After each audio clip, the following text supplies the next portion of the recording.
Welcome to Keeping Score. I'm Rick Horrow. Each week we bring you insights from the playmakers, deal makers, and rule makers in the world of sports.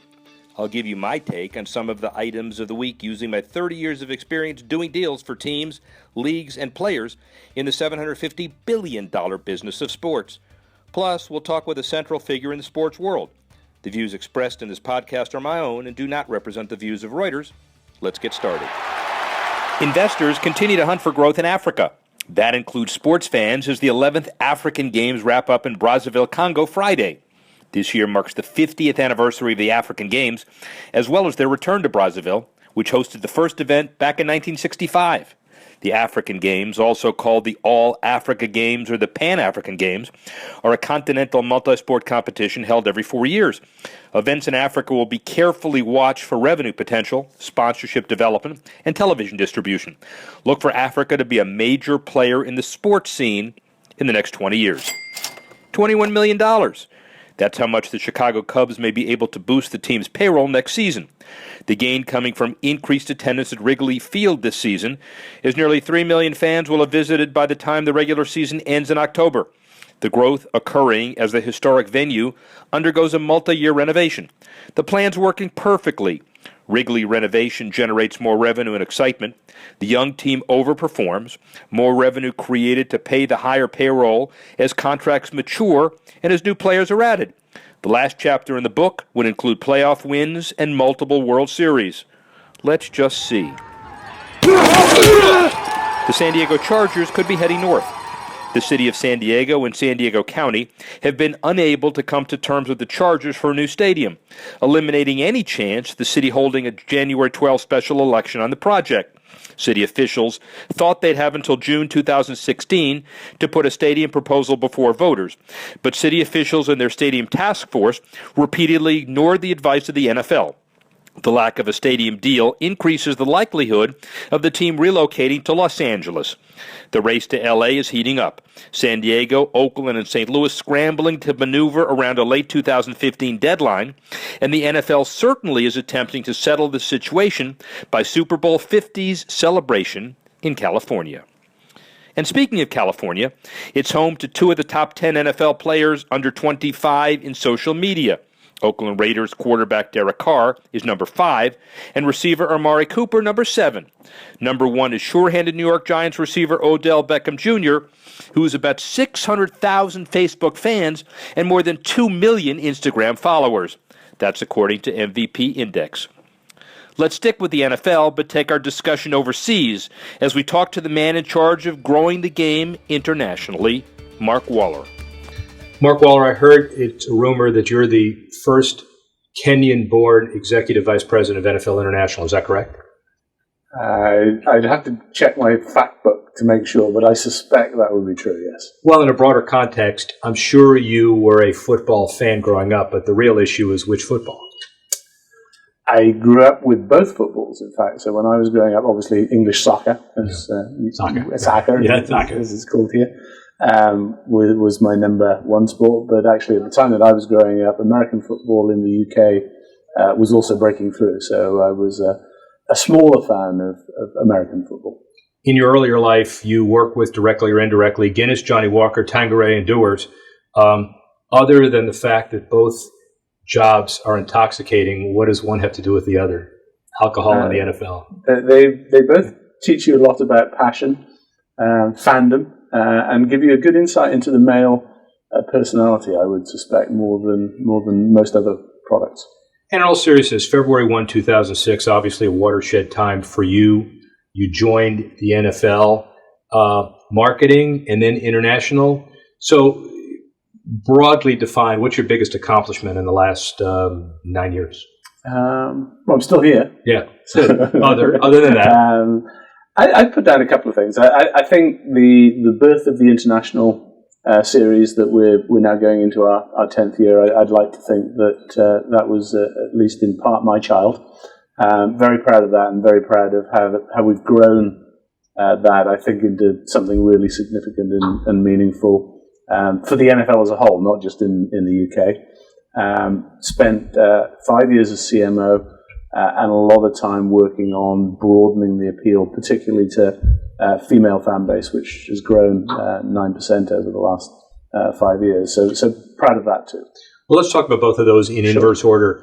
As the CMO, which means the whole marketing effort of a 10, 12, $15 billion a year organization is driven by a guy who wasn't born here, pretty significant testament to your qualities and abilities to rise above the fray and do what the NFL wants, I think. Yeah, I would hope a good reflection of the diversity and open-mindedness of the NFL as well, the preparedness to take on a CMO with a different background, and then repeat that when Dawn Hudson took over from me 6 months ago. So bringing in a very senior, seasoned female chief executive as well as head marketing officer. So I think a good testament to the breadth with which we look at our fans. Well, sorry. So let's talk about the marketing first and then the international component. Broadly defined, we know we don't always agree with Forbes, but the values from the last study say the average NFL franchise about $1.43 billion and higher, 23% increase every year, big deal. Cowboys are $3.2 billion, they say, and the Rams $930 million. Is that disparity healthy? Disparity drives competition. And I think our big belief is you have to have intensely strong competition between teams at all levels, whether that's on the playing field or around generating revenues. So disparity is good. Too broad a disparity, probably unhealthy. And so part of our job is to ensure that the 32 teams, the sort of the lower quartile of teams is constantly raising the bar and raising its bar so that the whole of the league can be elevated. And one of the best ways to do that is the unique consistency of sharing a lion's share of the national and international television revenue among the 32 teams. And in that context, broadly defined, what is TV today? What is streaming? What's a screen? What is mobile? I know we're streaming the second international game, but give me a big take on that one. I think it's incredibly difficult now to define what TV is. I look at my son. My son rents an apartment in New York. He does not pay a cable bill, but he does manage to access all the content that he wants to access on his laptop or his mobile. And if I was to say to him, "You don't watch TV," he would look at me and go, "No, I do. I just happen to get my TV programming through my laptop or my phone."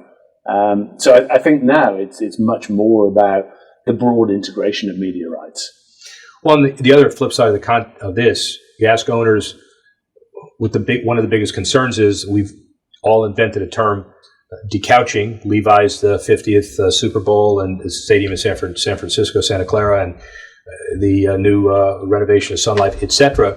The better stadium causes more turbulence to get people off the couch. Is it a tide that lifts all boats? What's the trade-off between better in-game experience and better watching experience? I don't think there is a trade-off. I think you have to have both, but you also have to remember that watching on TV, if the stadiums aren't full and lively and brilliant, is not a great experience. So it has to start with full stadiums. And as you rightly point out, we've put a huge amount of time and effort and investment in the last 10 to 15 years into making sure that the stadium experience is extraordinary, whether that's the Levi Stadium, AT&T Stadium in Dallas, the work going on now in Miami, the new stadium in Minnesota. Those stadiums have to be the ultimate fan experience. And so fan experience relating to the brand, all the job descriptions talk about marketing, brand strategy, and long-term fan development as one part with international the other. On the branding side, it's a bit of an amorphous concept. How are you accountable and how do you view success in building the brand in a positive way? Ultimately, I believe you measure your success in two dimensions. The size and depth of your fan base. So how many people do you have? How much do they love you or not love you on particular days? And then secondarily, what do they feel about your brand? So our goal is to bring hope to people, to bring joy to people, to bring people together in a sense of community. and to make sure that the experience is a truly intense and meaningful experience for them. So we measure that aspect of how many fans have we got and what do we do for them. Last branding question before we go to international. Sure. However it ends up, how does Deflategate, Ray Rice, domestic abuse, all of those issues impact the brand long term? And if there is some residual impact, how do you turn it around? Every issue impacts our brand. That's one of the things you have to recognize. If you have a leading brand and 180 million fans, which we have in the US, then things that happen to your brand, good, bad, or indifferent, are going to impact it. And so our job is to make sure that, first of all, we get the learning when things go wrong, when they're not what we want them to be. And secondly, that from that learning, we get better. That's our job. We need to serve fans and the game better. And generally speaking, I believe we do a pretty good job of that most of the time. Sometimes we'll make mistakes, and when we make mistakes, we learn from them. Let's segue into international. So what, 5 years from now, what percentage of all NFL revenues is expected to come from your world? I'd like to think that we would be a strong 15%, maybe 20% if we got a good following wind of total revenues. There's a huge upside for us, I believe, in the international aspect of the business. We're small in the majority of markets. We've got a great product, so we've got to grow it. In that context, before we talk about specific countries, is it merchandise? Is it television? Is it awareness? Is it corporate sponsorships? What are the dimensions of that success? I think the primary dimension for us is media consumption, given that we don't play many games live outside of the US. The only way that the vast majority of fans are ever going to experience our game is through watching it, either on television or increasingly on their laptop or their phone. And so the primary metric for us to grow has to be our ability to reach fans with our media. Let's talk about England. You've lived there. You've spent most of your time cultivating the international expansion there. The Jaguars have committed those 4 games. Do you view the current series in England as a series of yearly one-offs? Is it going to lead to a permanent franchise? What's the process for that? First of all, I see what we're doing in the UK as essentially 3 things. First of all, can we put a franchise in the UK? So testing and building that market. Secondarily, could we apply a similar model to other markets? So the live game experience is what caused the game to be great in the States. So there's no reason to believe that that won't happen in the UK or in other markets. And thirdly, one of the things which we've learned from playing in the UK is when you play in that time zone, you're able to actually be live in the UK, live in the morning in the Americas, and live in the evening in Asia. So it's actually the ideal spot with which to have live games that can then reach the entire world, which is part of the reason that the Premier League and other European soccer leagues have become so globally relevant, because their time zones work for all corners of the world. TV time zones as far as America. So the first game this year is the Dolphin, quote-unquote, home game against the Jets, the first intra-divisional rivalry as you promoted it. Mm-hmm. You're creating a class of working zombies because from 9:30 a.m. Eastern all the way through midnight, now there are 4 windows. Are you proud of yourself? I'd like to think that we created the opportunity, and actually we got it last year, the first time we played the early morning game. For the first time, we actually had really positive feedback from American fans. American fans generally, and not surprisingly, are not great fans of giving up games to have them go and be played in the UK. You only get 8 home games for your home team, and so the idea of giving that up to help grow the game in Europe or elsewhere, not necessarily a popular one. So actually last year we got a ton of emails from fans going, hey, it's great, I can actually wake up in the morning and watch, in that case, I believe it was the Falcons and the Lions game. Which was a great game. Which was a great game as well, so that was a great game to wake up to.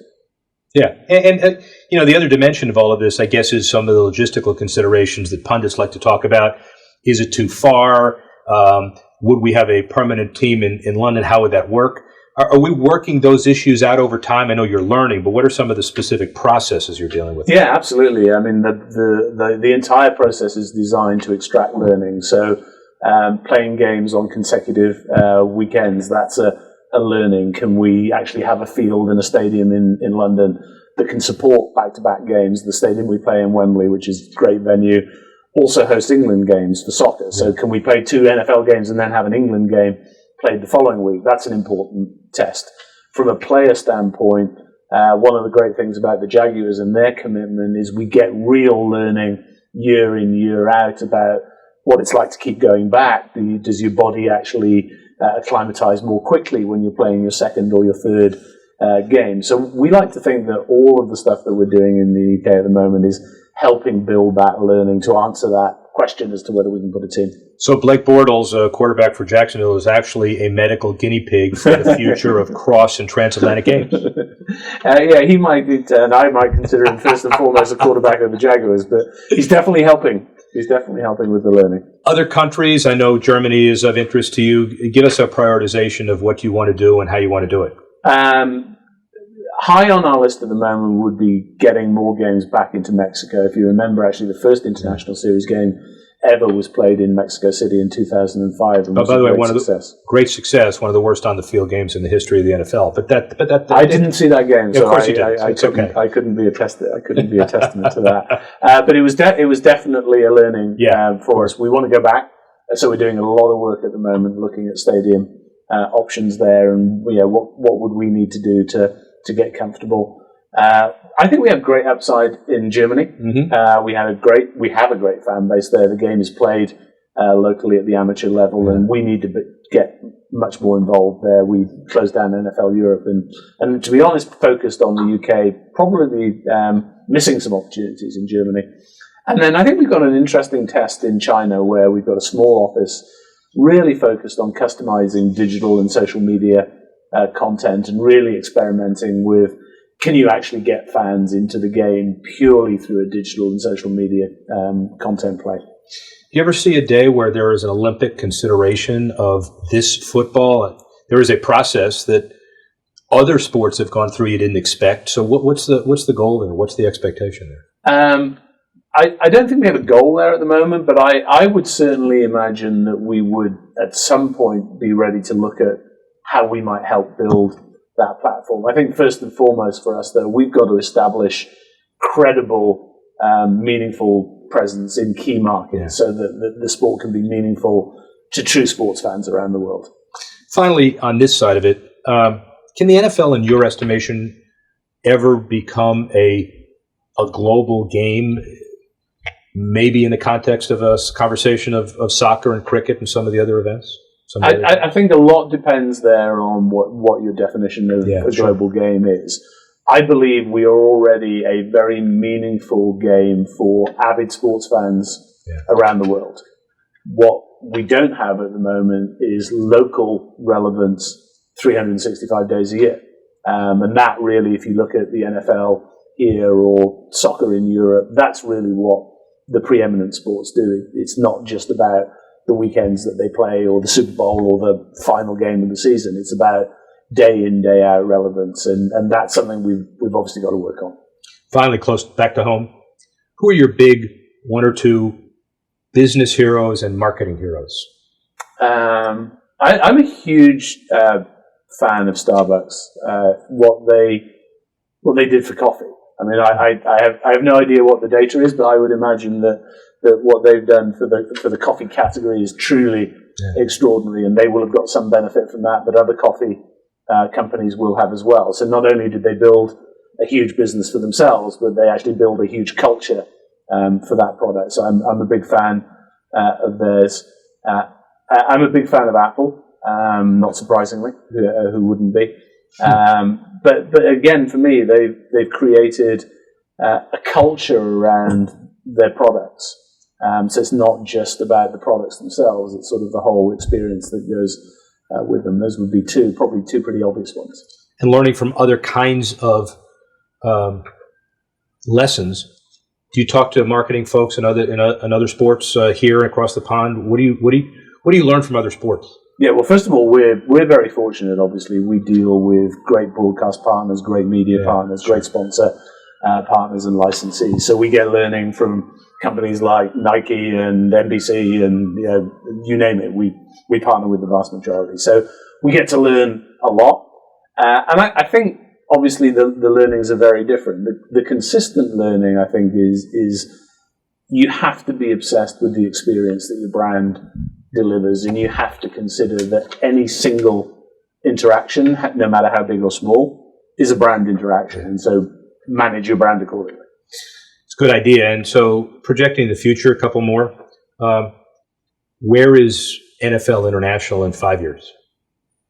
I would like to think we were launching our first season of a London-based franchise. I'd like to think that we were playing games in Mexico, maybe playing the first or second Pro Bowl in Brazil, and hopefully with a large and vibrant media business in China, maybe in partnership with somebody who can really help us from a media distribution standpoint in that market.